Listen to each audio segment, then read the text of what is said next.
Hello guys, welcome back to Himant senpai. আজ আমরা দেখব ওয়ান পিসের এপিসোড 43 থেকে এপিসোড 44 পর্যন্ত। Let's begin.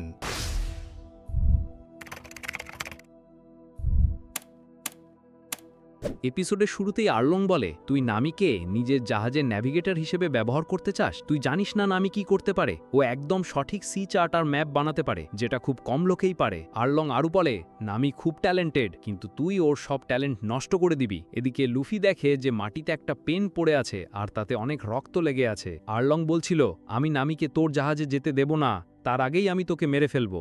নামি একটা গডস গিফট আর আমি ওর ট্যালেন্ট নষ্ট হতে দেব না, ওকে দিয়ে আমি আমার কাজ করাবো। লুফি দেখে যে পেনটাতে রক্ত লেগে আছে আর ভাবে, এতে রক্ত কেন? আর্লং বলতে থাকে, নামি তোর ক্রুতে কোনোদিনও যাবে না। আর এই বলতে বলতে আর্লং নিজের শার্ক শটা লুফির ঘাড়ে রেখে দেয় আর বলে, তুই আজ এই ঘরে এভাবেই মরবি। কিন্তু লুফি তখনও পেনটার দিকেই তাকিয়েছিল। আর্লং বলে, দেখ, তুই এখনও ওটাকেই দেখছিস, তুই এখনই এখানে মরবি, আমি আমার শার্ক শ দিয়ে তোর গলা কেটে দেব। আর হাসতে হাসতে বলে, তুই খুব ছেলে মানুষ। তখন লুফি আর্লংয়ের শার্ক শটা ধরে ফেলে। আর্লং খুব অবাক হয়ে যায়, কারণ ওর শার্ক শটা লুফির ধরার পর একটুও নড়ছিল না। এরপর লুফি রেগে গিয়ে এক হাতেই শার্ক শটা ভেঙে দেয়। ও বলে, তোর সাহস কি করে হলো নামিকে দিয়ে সব করানোর? বাইরে ইয়োসাকু আর জনি ভাবছিল, ভেতর থেকে কোনো আওয়াজ আসছে না আর কোনো লড়াইও হচ্ছে না, কি হচ্ছে ভেতরে? নামিও খুব টেনশনে ছিল। ভেতরে আর্লং অবাক হয়ে যায়, কারণ লুফি এক হাতেই শার্ক শটা ভেঙে দিয়েছে। আর্লং বলে, আমি ওই মেয়েটাকে যেতে দেব না, ও আমার জন্যই কাজ করতে থাকবে। আর দেখ, ও কত সুন্দর, ওর যা যা দরকার, জুতো, জামা কাপড়, সব কিছু আমি এনে দেব। আর ওকে এখানেই রাখবো, যাতে ও আমার জন্য সি চার্ট আর ম্যাপ বানাতে পারে। আমি ওকে একটা টুলের মতো ব্যবহার করব আর ওর থেকে দাসত্ব করাবো। এরপর হাসতে হাসতে বলে, না না না, দাসত্ব কেন করাবো, ও তো আমার বন্ধু। এরপর লুফি নামির ডেস্কে লাথি মারে আর যে ডেস্কে নামি কাজ করত সেটা দেওয়াল ভেঙে নিচে পড়তে থাকে। এটা দেখে ইয়োসাকু বলে, আরে ওটা কি জিনিস আসছে? সানজি বলে, ওটা তো একটা ডেস্ক। জনি আর ইয়োসাকু ভাবে, ওটা লুফি। নামি দেখে যে এটা সেই ডেস্ক যেখানে ও 8 বছর ধরে কাজ করে আসছে। লুফি ভেতরে ভাঙচুর করছিল আর নামির কাজের সব জিনিস বাইরে ছুঁড়ে ফেলছিল। বাইরে সবাই ভাবছিল, এটা কি হচ্ছে, আর এই জিনিসগুলো বাইরে কিভাবে আসছে? ডেস্কটা নিচে পড়তে থাকে। নামি ওই ডেস্কটার দিকে তাকিয়ে ভাবে, 8 বছর আগে আর্লং ওকে এই ঘরে ডেকেছিল আর বলেছিল, তুই এখানে আমার জন্যই কাজ করবি, যদি পালানোর চেষ্টা করিস তাহলে দেখে নিস ডেস্কটা নিচে পড়ে ভেঙে যায়। লুফিকে ভাঙচুর করতে দেখে আর্লং ওকে মারে, কিন্তু লুফি সরে যায় আর আর্লংয়ের হামলাটা নামির সি চার্টের উপর লাগে আর সব সি চার্ট বাইরে বেরিয়ে আসে। নামির মনে পড়ে যায় কিভাবে আর্লং জোর করে ওকে দিয়ে সি চার্ট বানাতো আর ওর উপর অত্যাচার করত। যখন ও বেল মেরে ছবি বানাতো ওকে মনে রাখার জন্য, তখন আর্লং ওর সামনেই বেল মেরে ছবিটা ছেড়ে ফেলতো আর বলতো, তোকে এসব বানানোর জন্য রাখিনি আমি, আমার সি চার্ট আর ম্যাপ বানা। আর সেই সি চার্ট আর ম্যাপগুলোই আজ নিচে পড়ে আছে ভাঙা অবস্থায়। নামি ভাবে, হয়তো আজও মুক্ত হয়ে যাবে। ভেতরে আর্লং লুফির গলা টিপে ধরে বলে, তুই 8 বছরের পরিশ্রম 2 মিনিটে নষ্ট করে দিলি। কিন্তু লুফি ভাঙচুর করা বন্ধ করে না। সব কাগজ আর ম্যাপ হাওয়ায় উড়ছিল। নামি কাঁদছিল আর খুব খুশিও হচ্ছিল। ও বলে, লুফি, তোমাকে সত্যি অনেক অনেক ধন্যবাদ। সানজি বলে, ভেতরে কি ধরনের লড়াই চলছে? আর্লং লুফির ঘাড়ে কামড়ে দেয়। লুফি চিৎকার করে বলে, আজ তুই যতই চেষ্টা কর, আমি নামিকে এখান থেকে ফ্রি করাবই। লুফি আর্লংয়ের নাকটা ধরে জোরে ভেঙে দেয় আর ওর নাকটা ঘুরিয়ে ওকে দূরে ছুঁড়ে ফেলে দেয়। লুফি বলে, এটা ঘর না, এটা একটা জেলখানা। যতক্ষণ এই ঘরটা থাকবে নামি আমাদের সাথে আসতে পারবে না, তাই আমি এই ঘরটাও ভেঙে ফেলবো, যাতে সবকিছু শেষ হয়ে যায়। আর্লং বলে, তোর এত সাহস কি করে হলো? আর ঠিক তখনই লুফি নিজের গোমুগোমনো পাওয়ার দিয়ে নিজের পাটা হাওয়ায় ছুঁড়ে মারে। এটা ঠিক ওরকমই ছিল যেরকম ও ব্যারেটির রেস্টুরেন্টে করেছিল নিজের ব্যাটেল অ্যাক্স অ্যাটাক করার জন্য। ওদিকে আর্লংও নিজের নাকটা ঠিক করার চেষ্টা করছিল, কিন্তু পারছিল না। আর্লংও লুফির ওপর একটা মারাত্মক অ্যাটাক করে দেয়। লুফি বলে, আমার কাছে বেশি সময় নেই, আমার পা হাওয়ায় আছে। আর্লং জোরে ঘুরতে শুরু করে আর লুফির ওপর অ্যাটাক করে দেয়। লুফির গায়ে একটু অ্যাটাক লাগে আর ঠিক তখনই লুফি নিজের ব্যাটেল অ্যাক্স অ্যাটাকটা আর্লংয়ের ওপর করে দেয়। আর এই ব্যাটেল অ্যাক্স অ্যাটাক এতটাই পাওয়ারফুল ছিল যে ওটা মাটিতে গর্ত করে দেয়। লুফি চিৎকার করে বলে, আজ নামি ফ্রি হবেই। আর্লং ভাবে, আমার পিঠে হঠাৎ করে কি হচ্ছে, আর এই ছেলেটা এইমাত্র কি করলো? আর দেখা যায় যে আর্লং পার্কে পুরো একটা ক্র্যাক পড়ে গেছে। ব্যাটেল অ্যাক্স অ্যাটাক এতটাই পাওয়ারফুল ছিল যে ওটা ব্যারেটি রেস্টুরেন্টের ফিনগুলো ভেঙে দিয়েছিল। তাহলে আর্লং পার্ক তো কিছুই না। এটা দেখে উসব চিৎকার করে বলে, এটা কি জিনিস?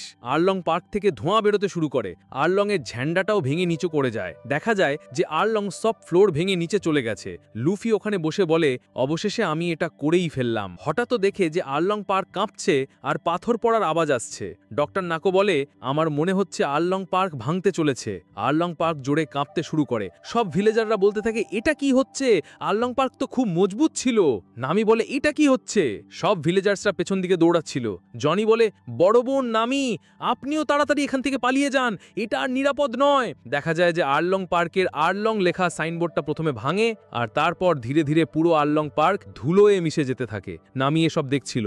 আরলং পার্ক যখন ভাঙছিল তখন খুব জোরে হাওয়া চলছিল। ইয়োসাকো আর জনি জলে পড়ে যায়। নোজিকো, সানজি আর গেনজো জল থেকেই সব দেখছিল। ওরা দেখে যে পুরো আরলং পার্ক ডিস্ট্রয় হয়ে গেছে।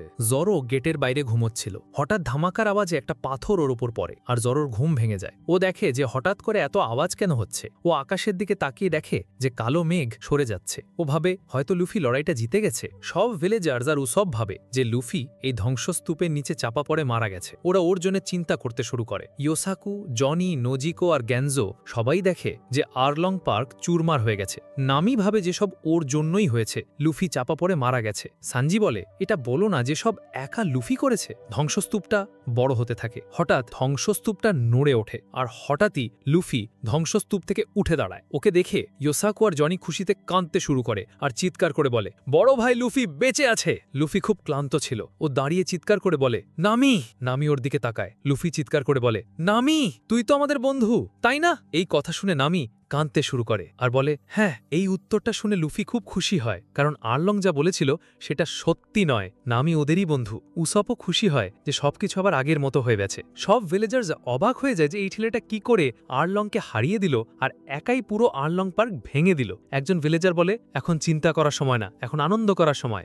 আরলং পার্ক শেষ হয়ে গেছে, আমরা জিতে গেছি। সব ভিলেজার্সরা লুফির দিকে দৌড়ে যায় আর বলে, আরলং পার্ক ভেঙে গেছে, আমাদের জয় হয়েছে। সানজি খুশিতে নোজিকোকে জড়িয়ে ধরতে যায়, কিন্তু নোজিকো গ্যানজোকে জড়িয়ে ধরে আর সানজি দূরে গিয়ে পড়ে। সব ভিলেজার্সরা লুফিতে ওপরে তুলে নেয় আর বলতে থাকে, লুফি আমাদের হিরো। পেছন থেকে উসব বলছিল, আমিও তো আরলং এর একজনকে মেরেছি, আমাকেও একটু ক্রেডিট দাও। কিন্তু ওর কথা কেউ শুনছিল না। সানজি এসে বলে, ভাবা যায় না এই ধরনের একটা মানুষ আরলংকে হারিয়ে দিয়েছে। লুফি খুব খুশি হচ্ছিল। তখনই সবার সামনে নামি আসে। লুফি নিচে পড়ে যায় আর বলে, হাওয়ায় উঠতে খুব মজা লাগলো। নামিও টুপিটা ওকে ফিরিয়ে দেয়, বলে, এটা তো তোমার আমানত, আর হাসে। নামি আর লুফি একে অপরের দিকে তাকিয়ে হাসে আর দুজনেই খুব খুশি হয়। উসপও খুশি হয় যে সবকিছু আবার আগের মতো হয়ে গেছে। হঠাৎ ভিলেজার্সরা দেখে যে ওদের আনন্দ নষ্ট করার জন্য নেভির অফিসাররা এসে গেছে। একজন নেভি অফিসার এসেই বলে, খুব ভালো, তোমরা আরলংকে হারিয়ে দিয়েছো। আমি দূর থেকে তোমাদের লড়াই দেখছিলাম আর আমার খুব মজা লাগলো। ও বলে, এখন যখন আরলং পার্ক ভেঙে গেছে আর আরলং আর নেই, তখন সেখানে যত দামি খাজানা আছে, সেটা দামি অস্ত্র হোক বা সোনা, সব এখন থেকে আমার। কারণ আরলং পার্কের ভেতরে যা যা পাওয়া যাবে সব আমার। আমি ক্যাপ্টেন নেজুমি, নেভি ব্রাঞ্চ 16 থেকে। তোমরা আমাকে মানা করতে পারো না, ভেতরের সব খাজানা আমার। হঠাৎ জোরো এসে ওর কলার ধরে আর রেগে গিয়ে বলে, তুই আমাদের সাথে মজা করছিস? নেজুমি জোরোকে দেখে খুব খুশি হয় আর বলে, জোরো তুই বেঁচে আছিস। এরপর সবাই মিলে নেভি অফিসারদের পেটাতে শুরু করে আর বলে, এই ধরনের লোকদের নেভিতে কে নেয়? তখন নামি নেজুমির কাছে আসে আর বলে, তুই নোজিকোকে গুলি মেরেছিস, বেলমেরের গা চুপড়ে ফেলেছিস আর আমাদের খাজানাও নিয়েছিস। আর এই বলে ওকে নিজের লাঠি দিয়ে মারে। নেজুমি দূরে গিয়ে পড়ে। এরপর নোজিকো আসে আর বলে, নামি এই সবের জন্য অনেক ধন্যবাদ। নেজুমি আবার ফিরে আসে। নামি ওর ইঁদুরের মতো গোঁফের দিকে ইশারা করে বলে, তোর এই ইঁদুরের মতো গোঁফটা আমি কেটে দেব আর তোকে খুব মারব যদি তুই আমার খাজানা ফেরত না দিস। নেজুমি বলে, ঠিক আছে, আমি তোমাদের খাজানা ফেরত দিয়ে দেব, আর দূরে চলে যায়। দূরে গিয়ে চিৎকার করে বলে, তোমাদের ক্যাপ্টেনের নাম লুফি, তাই না? আমি এই নামটা কোনোদিনও ভুলবো না, কারণ তোমাদের ক্রু আমাকে মেরেছে, আমি এর বদলা অবশ্যই নেব। তোমরা নেভির পাওয়ারকে জানো না? আর এই বলে চলে যায়। লুফি বলে, আমার নাম মনে রেখে কি হবে? যখন আমি পাইরেট কিং হব তখন আমার জন্য মিষ্টি নিয়ে আসবি। উসব বলে, তুই জানিস না ও তোর নাম ওয়ান্টেড লিস্টে দিয়ে দেবে আর তোর খুব কষ্ট হবে, তোর ভয় পাওয়া উচিত। এদিকে গ্রামের লোকেরা আরলং এর ঝান্ডাটা নিজেদের গ্রামে নিয়ে গেছে জ্বালানোর জন্যে। লুফি বলে, এরকম কিচ্ছুই হবে না, আমার নাম ওয়ান্টেড লিস্টে আসবে না। জোরো রেগে গিয়ে বলে, এটা খুব বড় ব্যাপার, তোর ভয় পাওয়া উচিত। উসব, নামি আর সানজি ও হাসতে থাকে।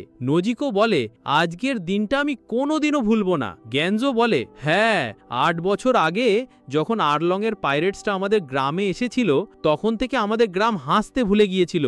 নামি আর সবার সাথে খুব খারাপ হয়েছিল, আর আজ সেই আরলং এখানে মরা পড়ে আছে। হাঁচি আরও সব লোকেরাও মরা পড়ে আছে, আর সেটাও এই পাইরেটসদের জন্যেই। আমি কোনোদিনও ভাবিনি যে পাইরেটসরাই আমাদের বাঁচাবে। ডক্টর নাকো বলে, এবার হয়তো বেলমেরের আত্মা শান্তি পাবে। এর পরের সিন দেখানো হয় নেভির হেডকোয়ার্টার্সের, যেখানে ক্যাপ্টেন নেজুমি ফোনে কথা বলছিল আর বলছিল আজ একটা পাইরেট ক্রু আরলংকে হারিয়ে দিয়েছে, যার অনেক বড় এম্পায়ার ছিল। সেটা তো ঠিক আছে, কিন্তু ওকে হারানোর পর ওরা নেভির ওপর হামলা করেছে। ওই ক্রুর ক্যাপ্টেনের নাম লুফি। ও বলে, তাড়াতাড়ি ওর নামের ওয়ান্টেড পোস্টার বানাও, ওর উপর অনেক বড় বাউন্টি রাখো, ও খুব বিপজ্জনক লোক। ও বলে, আমি ওর ছবি তোমাদের পাঠাচ্ছি, আর তাতে লিখবে ওয়ান্টেড, ডেড অর অ্যালাইভ। আর ঠিক তাই হয়। নেভি হেডকোয়ার্টার্স থেকে লুফির নামে ওয়ান্টেড পোস্টার বের করে দেওয়া হয়, আর তাতে লেখা থাকে ওয়ান্টেড, ডেড অর অ্যালাইভ। আর এই সাথে আরলং পার্ক আর্ক আর এই এপিসোডটাও এখানেই শেষ হয়ে যায়। এর পরের এপিসোডে দেখা যায় সব ভিলেজার্সরা আরলংয়ের পাইরেট ফ্ল্যাগ নিয়ে দৌড়াচ্ছে আর খুব খুশি হয়ে বলছে আরলং মরে গেছে আর আরলংয়ের রাজত্ব শেষ হয়ে গেছে, এখন আমরা মন খুলে বাঁচতে পারবো। গ্রামের লোকেরা আনন্দ করছে আর বলছে আজ তো পার্টি হবে। একজন লোক বলে, আমাদের হাসি যা 8 বছর ধরে হারিয়ে গিয়েছিল তা আবার ফিরে এসেছে। সবাই নাচতে আর গান গাইতে শুরু করে। নজিকো বসে আরামে মদ খাচ্ছিল আর বলছিল, অবশেষে 8 বছর পর আমরা ফ্রি হলাম। তখন সেই বাচ্চাটা আসে যার বাবাকে আরলং মেরে ফেলেছিল আর জিজ্ঞেস করে, যারা আমাদের ফ্রি করেছে তারা কোথায়? নজিকো বলে, ওই যে ছেলেটা ঠুসে ঠুসে খাচ্ছে। লুফির সিন দেখানো হয়, ও তখন মাংস খাচ্ছিল আর মাংসের হাড় ওর গলায় আটকে যায়। ছেলেটা এটা দেখে বলে, আপনার কি সত্যি মনে হয় এই ছেলেটা আমাদের ফ্রি করেছে? নজিকো বলে, দেখতে ওরকম হলেও ও খুব শক্তিশালী, ওই আমাদের ফ্রি করেছে। এরপর সানজির সিন দেখানো হয়, ও সিগারেট খাচ্ছিল আর বলছিল, জরোর কি হলো? ওর কথার উত্তর দিয়ে উসব বলে, ও ঘরের ভেতরে আছে, ওর ক্ষতটা খুব ব্যথা করছে, কারণ আরলং ওর ব্যান্ডেজ খুলে ফেলেছিল। ভেতরে জড়ো ব্যথায় চিৎকার করছিল আর গ্রামের ডাক্তার ওর চিকিৎসা করছিল। ইয়োসাকু আর জনিও গ্রামের হাসপাতালে বিছানায় শুয়ে বিশ্রাম নিচ্ছিল। জড়ো বলছিল, আস্তে করুন, আমার খুব ব্যথা হচ্ছে। ডাক্তার বলে, তোমার তো 5 জায়গায় ক্ষত আছে, ব্যথা তো হবেই। তখন জানলা দিয়ে লুফি এসে বলে, জড়ো চিন্তা করিস না, মিউজিশিয়ানের বর আমরা একজন ডাক্তারও রেখে নেব, তাহলে আমাদের জাহাজে অনেক সাহায্য হবে। জোরো বলে, হ্যাঁ কেন নয়। লুফি ডাক্তারকে জিজ্ঞেস করে, আপনি এখানে নামিকে দেখেছেন? ডাক্তার বলে, নামি যদি গ্রামে না থাকে তাহলে ও একটাই জায়গায় যেত পারে। এরপর বেলমেয়ারের কবরের সিন দেখানো হয়, যেখানে নামি বসেছিল। পিছন থেকে গেনজো আর নজিকো এসে যায়। নামি বলে, আপনাদের কি মনে হয় বেলমেয়ার যদি বেঁচে থাকতো তাহলে কি আমাকে পাইরেট হতে দিত? এটা শুনে গেনজো রেগে গিয়ে বলে, কি তুই পাইরেট হতে চাস? নামি বলে, হ্যাঁ। নজিকো বলে, ও একেবারে মানা করতো না, আর যদি করতো তাহলে তুই পাইরেট হতি না? নামি বলে, আমি তো হতামই, আমি ওর কথা শুনতাম না, আমার স্বপ্ন আমাকে পূরণ করতেই হবে। গেনজো বলে, তুই একদম ঠিক বলেছিস। আর ওখান থেকে চলে যেতে যেতে বলে, আজ যদি বেলমেয়ার বেঁচে থাকতো তাহলে ও বলতো যে তোর নিজের স্বপ্ন পূরণ করা উচিত, সেটা মারিন হোক বা পাইরেট। নজিকো বলে, আমাদের বেলমেয়ার তো মারিনে ছিল, মানে নেভিতে। নামি বলে, তাতে কি হয়েছে, আমি পাইরেট হব। এরপর রাতের সিন দেখানো হয়, যেখানে সবাই পার্টি করছিল। এটা 3 দিন পরের ঘটনা। জোরো মদ খাচ্ছিল। সানজি ওর পাশে এসে বসে আর জিজ্ঞেস করে, এখন তোমার ক্ষত কেমন আছে? জোরো বলে, ক্ষতর আর কি হবে, খাওয়া দাওয়ার মদ খেলে সব ঠিক হয়ে যাবে। জোরো বলে, এরা পার্টি বন্ধ করবে কবে? 3 দিন হয়ে গেল। হঠাৎ লুফি এসে সানজিকে বলে, সানজি তুই আমাকে সেদিন যে অন্য ধরনের মাংসটা এনে দিয়েছিলি, ওটা কোথা থেকে এনেছিলি? সানজি বলে, জানি না, হয়তো কোথাও পড়েছিল, গিয়ে খুঁজে নে।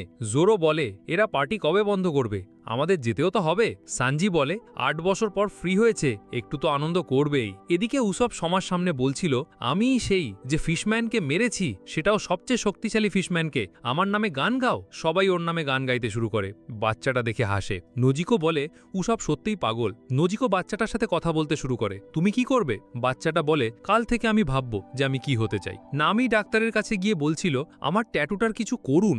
ডাক্তার বলে, আমি ট্যাটুটার অপারেশন করে দিয়েছি, কিন্তু এটা পুরোপুরি যাবে না, একটু দাগ তো থাকবেই। নামির মনে পড়ে যায় কিভাবে ছোটবেলায় ও আরলংয়ের ট্যাটুকে ভয় পেত, আর তারপর নজিকো নিজের হাতে একটা ট্যাটু করিয়ে নিয়েছিল যাতে নামির নিজের ট্যাটুটার জন্য খারাপ না লাগে, আর বলেছিল, দেখ এখন দুটোই ম্যাচিং ম্যাচিং লাগছে। নজিকো ওর সাথে ছিল। নামি তখন ডাক্তারকে একটা কাগজ দিয়ে বলে, ডাক্তার আমাকে এই ট্যাটুটা বানিয়ে দিতে হবে। ডাক্তার বলে, আমি তো ট্যাটু বানাই না, তবে গ্রামে কাউকে পেয়ে যাবে। অন্যদিকে গেনজো বিল মেয়ারের কবরে মদ ঢালছিল আর বলছিল, তোমার মেয়ে অনেক বড় হয়ে গেছে, ও গ্রামকে ফ্রি করে দিয়েছে আর এখনো পাইরেট হতে চলেছে। পিছন থেকে লুফি এসে ওদের কথা শুনছিল। গেনজো চিৎকার করে বলে, তুই কার কথা শুনছিস? লুফি বলে, আমি এক বিশেষ ধরনের মাংস খুঁজতে এসেছিলাম, কিন্তু সারা গ্রামে পেলাম না। লুফি জিজ্ঞেস করে, এটা কার কবর? এখানে কেউ মারা গেছে? গেনজো বলে, অনেক দিন আগে। গেনজো লুফিকে বলে, নামি তোমাদের ক্রুতে জয়েন করতে চলেছে। আমার কাছে প্রতিজ্ঞা করো, যদি ওর কিছু হয় তাহলে আমি তোকে ছাড়ব না। আমি সেদিন তোকে মেরে ফেলবো যেদিন তুই নামির কিছু হতে দিবি। লুফি বলে, ঠিক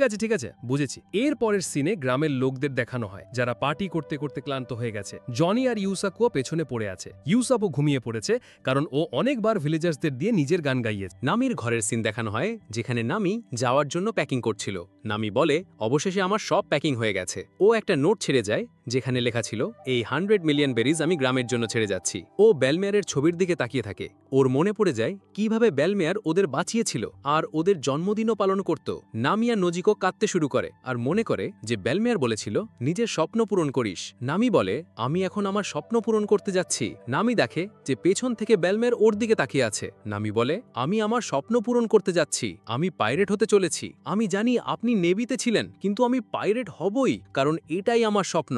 আমি সব সমুদ্র দেখতে চাই। আর হ্যাঁ, আমি আমাদের গ্রামকে আরলংয়ের থেকে ফ্রি করিয়েছি। হঠাৎ নামির মনে হয়, ঘরে তো কেউ নেই, ও কার সাথে কথা বলছে। নামি বেরিয়ে পড়ে, কারণ সকাল 5টা বেজে গেছে আর ওকে জাহাজেও যেতে হবে। যেই ও গেট খোলে, কেউ ওর হাত ধরে। নামি পেছনে তাকিয়ে দেখে ওখানে কেউ নেই। নামি বুঝে যায় যে ওটা বেলমেয়ারের আত্মার হাত ছিল। ও চায় যে নামি নিজের স্বপ্ন পূরণ করুক। সকাল 6টা বেজে গেছে। ও সব জাহাজে সব জিনিসপত্র তুলছিল যা গ্রামবাসীরা লুফির ক্রুকে উপহার দিয়েছে। ও বলে, আমরা অনেক কিছু খাওয়ার আর পান করার জিনিস উপহার পেয়েছি। জোরো বলে, আমাদের তো ব্যবস্থা হয়ে গেল। অসব বলে, আমরা কিছুদিন এখানে থাকলাম আর আমাদের প্রতি ভালোবাসা জন্মে গেল। লুফি বলে, আমার এই গ্রামের কথা খুব মনে পড়বে। জনি আর ইউসাকু জোরোকে বলে, বড় ভাই জোরো, এখন আমাদেরও নিজেদের কাজে যেতে হবে বাউন্টি হান্টার্সদের জন্য, তাই এখন বিদায় নিচ্ছি। আমরা আমাদের নিজেদের রাস্তায় যাব। জোরো বলে, নিজের খেয়াল রাখিস। সানজি বলে, নামিকে তো দেখা যাচ্ছে না। জোরো বলে, হয়তো ও আসছে না। সানজি ওর ওপর রেগে যায় আর বলে, কিছু না ভেবেই যা খুশি বলিস না। লুফি ভাবে, নামির স্বপ্ন তো পূরণ হয়ে গেছে।